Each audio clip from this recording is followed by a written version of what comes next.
short-term money, again, like anybody's short-term money, our number one priority is to keep that money safe.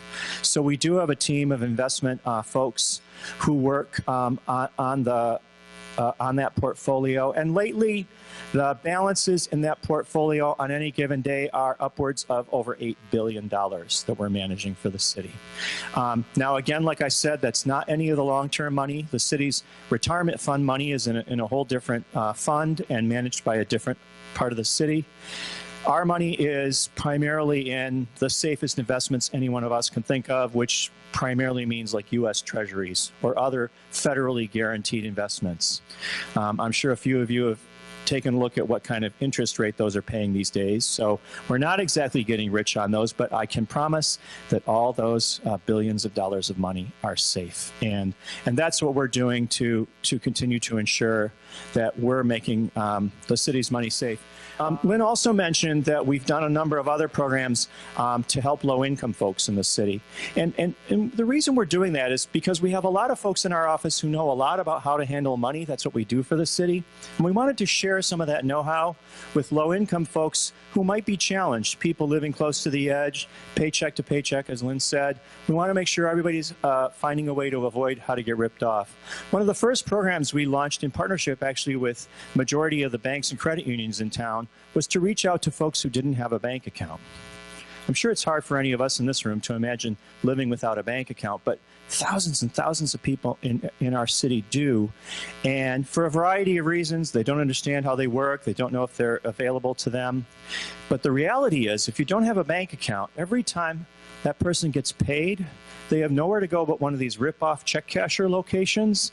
And if you take every one of your paychecks to a check casher, over the course of a year, you're going to pay in fees $500, $600, maybe $700 to do something that we all do with our bank account, which is just cash our paycheck.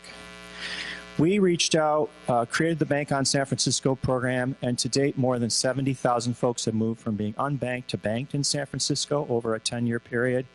And I'm very excited that actually dozens of other cities across the country took that program, partnered banks with banks in their community, and reached out to have the same kind of beneficial impact there. The other thing that I'm really excited about is a program we launched to help kids. There's a study that shows if a child grows up with a college savings account in that child's name, that child is 3 or 4 times more likely to go to college compared to someone who grew up without an account. And it actually didn't matter if there was very much money in the account at all. Just seeing that account with Billy or Susie or Kenny's name on it built aspirations that just told that child, I guess this is something I'm supposed to do. And more often than not, they went ahead and did it. The reality is a lot of low-income families don't get around to opening up a college savings account for their children. And that's why we have a statistic these days that says that fewer than 10% of kids that grow up in low-income households end up completing college compared to well over 50% of kids in middle and upper-income households. So we worked with some of the thought leaders from all across the country. We wanted to figure out what's the best way we could design a program to maybe address this.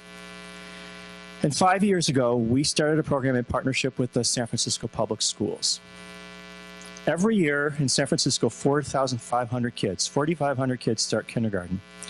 And we launched a program 5 years ago that automatically opens up a college savings account for each and every child. This kids and no parent's signature, no paperwork, nothing.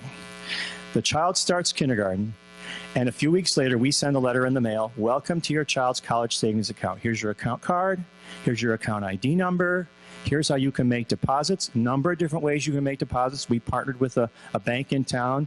You can go right down to the bank branch. You can send money through the mail. You can do it online, whatever you'd like to do. And we want to see you do that. Once you put deposits in, you can go online and check your balance. And you know what? Why don't you go online anyway? Because we, the city, put the first deposit of $50 into your child's account. Your child already has money saved for their college education. Like I said, we launched that 5 years ago, and to date, we've opened over 27,000 accounts for kids in our public school district.